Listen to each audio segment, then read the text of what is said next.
How to send money on Cashapp. Hello everybody, welcome back to the channel. This is me Pipin Basnet, and today I'll guide you on how you can send payment or send money through Cashapp.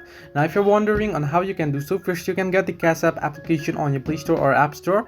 From once there, you want to create an account using your phone number or your Gmail, and once you log in and sign up, what you want to do is there you want to click on pay and request option on the left hand side, and then you want to type in your payment details including your amount and recipient. Now remember, you need to enter the recipient correctly or else your transfer might not happen or it might happen to the wrong recipient. So you want to make sure that the amount is typed in and then the recipient is typed in correctly, and then choose from your cash balance or linked back account in the final drop down on how would you like to make the payment, either using your Cashapp balance or the linked bank account or card, and then simply tap on pay and your money will be sent. So this way you can send money on Cashapp. Hope this helped you. Do like and subscribe, and do not forget to leave a comment down below if you have any further issues.